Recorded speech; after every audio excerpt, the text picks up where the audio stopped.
शिव महापुराण की कथा कहती है तिल्ली का लेपन। तिल्ली काले कलर की तिल को लेकर उसके साथ में थोड़ा सा चावल और हमारे यहाँ चावल के साथ में चावल की धान आती है, आपको बाजार में मिल जाएगी चावल की धान, जिसको जौ का बाद अलग हो जाता है, जो गेहूं की हो जाती है, पर चावल की धान कहते हैं उसको। इन तीनों को एक कटोरी में रख लो, तीनों को पानी में गलाना नहीं है, बस कटोरी में रख मारा। दरवाजे के नजदीक में, जब दरवाजे से अपन बाहर निकलते हैं तो उल्टे भाग में उसको रख दिया। घर से 1 लोटा पानी जिसमें कच्चा दूध मिला हो, वो कटोरी शनिवार के दिन रखकर रविवार को उठाकर ले जाकर कलश नीचे रखकर सीधे हाथ में कटोरी रखकर शंकर जी को समर्पित कर दो। जल चढ़ा दीजिए। बाबा भोलेनाथ के जो चरण पादुका है, उस पादुका में वही तिल्ली, वही चावल का भात, वही जौ, जो आप चावल का धान बोलेंगे, धान, उसको लेकर दोनों भाग पर समर्पित कर दो। आते समय वो दोनों भाग पर चढ़ी हुई तीनों चीजें उठाकर लेकर आ जाइए। दुकान में, व्यापार में, व्यवसाय वाली जगह पर उसको रख दीजिए। कभी जिंदगी में संपदा कम नहीं होती, संपदा बढ़ेगी। 3 रविवार आपको करना। श्री शिवाय नमस्तुभ्यम। जय महाकाल। आपका वीडियो में स्वागत है। दोस्तों, यदि आपके यहाँ संपदा की कमी हो, पैसे से संबंधित समस्या आ रही हो, और यदि आप चाहते हैं कि लक्ष्मी की कभी कमी ना हो, तो यह वीडियो आपके लिए है। साथ ही साथ शनिवार का शुभ दिन भी है और आप चाहते हैं कि माता लक्ष्मी और भगवान विष्णु आपके घर में प्रवेश करें, तो बताए गए उपाय में से आप यह विशेष उपाय जरूर करें। वीडियो में शनिवार से संबंधित 2 उपाय बताए गए हैं। चलिए जान लेते हैं पहला उपाय क्या है। यदि आप चाहते हैं कि आपका व्यापार तेजी से चले, लक्ष्मी की कभी कमी ना हो, तो आप यह उपाय कर सकते हैं। आपको करना क्या है, आपको काली तिल, चावल, धान, दूध और जल लेना है। चलिए समझ लेते हैं कैसा क्या करना है। आपको काली तिल लेना है, चावल लेना है और थोड़े से धान लेना है। उनको एक कटोरी में रख लेना है। फिर शनिवार के दिन उस कटोरी की सामग्री को अपने घर के दरवाजे के मेन गेट के पास रखना है। अब यह किस दिशा में रखना है, यह भी आप ध्यान से समझ लें। जब आप घर से बाहर की तरफ जाते हैं, तो आपका जो उल्टा हाथ होता है, मतलब कि लेफ्ट हैंड साइड, उस साइड आपको उस कटोरी की सामग्री को शनिवार के दिन रखना है। यह कटोरी आप शनिवार के दिन किसी भी समय रख सकते हैं। फिर दूसरे दिन, मतलब कि रविवार को सुबह आपको शिव मंदिर जाना है। शिव मंदिर जाते समय आपको 1 लोटा जल लेना है, उसमें थोड़ा सा कच्चा दूध मिला लेना है। तो वह जल का पात्र और जो कटोरी आपने शनिवार के दिन घर के बाहर रखी थी, उसे उठा लें। उन दोनों चीजों को लेकर चले जाएं शिव मंदिर।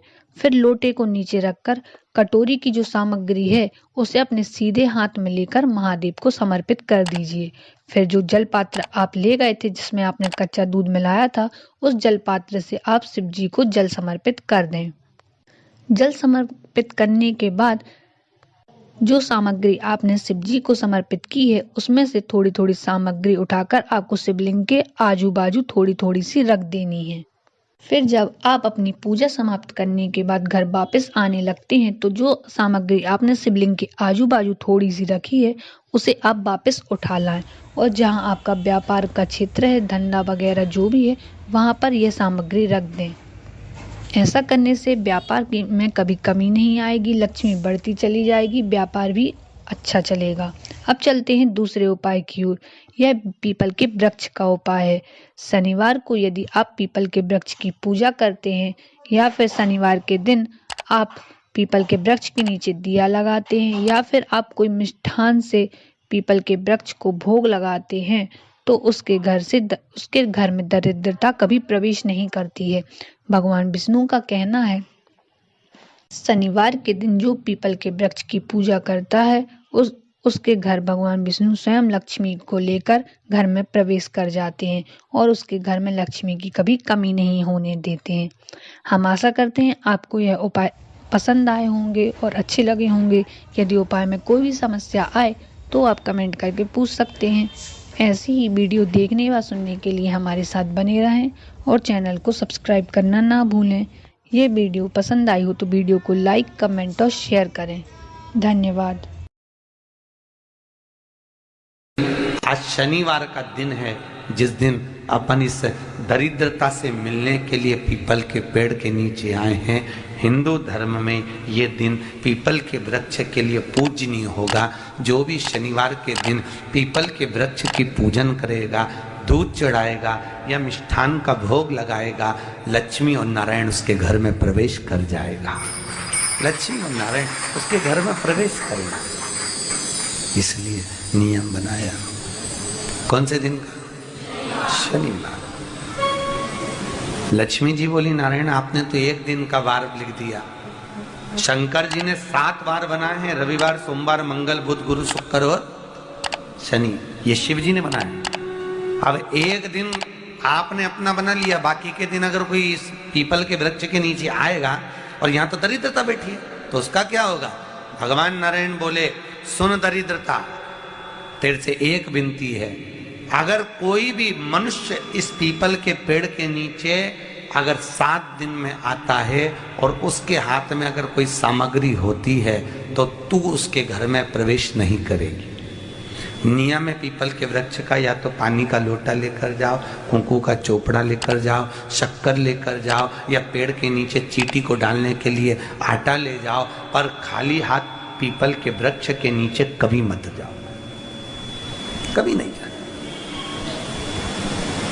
खाली हाथ जाओगे तो दरिद्रता तुम्हारे घर में प्रवेश करेगी। दरिद्रता उठकर खड़ी होकर बोली, नारायण तुमने अपनी मनमानी करी है, एक दिन मुझे भी मेरा चाहिए। भगवान ने कहा, बोल कौन सा दिन चाहिए? दरिद्रता कहती है, रविवार के दिन इस पीपल के वृक्ष के नीचे मैं दिन भर नृत्य करूं, इसमें रहूं, और जो यहाँ आए रविवार को मैं उसके घर में प्रवेश करूं। भगवान ने कहा, ठीक है। दरिद्रता, रविवार का दिन एक ऐसा दिन रहेगा जिस दिन तू इस पीपल के वृक्ष के नीचे नृत्य करेगी, और जो आएगा इस पीपल के वृक्ष के नीचे तो उसके साथ प्रवेश करेगी। मैंने तुझे वर दिया। इसलिए हमारे यहाँ केवल पीपल का वृक्ष अगर दीवार में भी लग जाता है ना, किसी की फैक्ट्री की दीवार में, किसी के घर की दीवार में पीपल का वृक्ष अगर लग जाता है, पीपल का पौधा लग जाता है, उसको कितना भी तोड़ लो वो वापिस लग जाएगा। फिर तोड़ोगे फिर लग जाएगा। अगर पीपल के पौधे को तोड़ना है तो केवल रविवार का दिन एक नींबू, एक मिर्ची और बमूल का कांटा, ये 3 चीजें रखने के बाद में आधे घंटे बाद रविवार के दिन पीपल के पेड़ को उखाड़ कर फेंक दो। दूसरी बार कभी पीपल दीवार में लगता ही नहीं, कभी नहीं लग सकता। केवल एक रविवार का, केवल एक संडे, इतवार का। घर में दीवारों पर अगर पीपल लग भी गया है, इसलिए पीपल के वृक्ष को उखाड़ने का, अगर घर में पीपल लगा हुआ है या पीपल का पौधा हमारे घर में लग गया, उसको उतारना, निकालना, लगाना, तो पीपल के वृक्ष को अगर निकाला जाता है तो रविवार के दिन, और अगर पीपल के वृक्ष को कहीं लगाया जाता है तो सोमवार के दिन या मंगलवार के दिन, बुधवार के दिन, इन दिनों में लगा सकते पीपल के वृक्ष कहीं लगाना।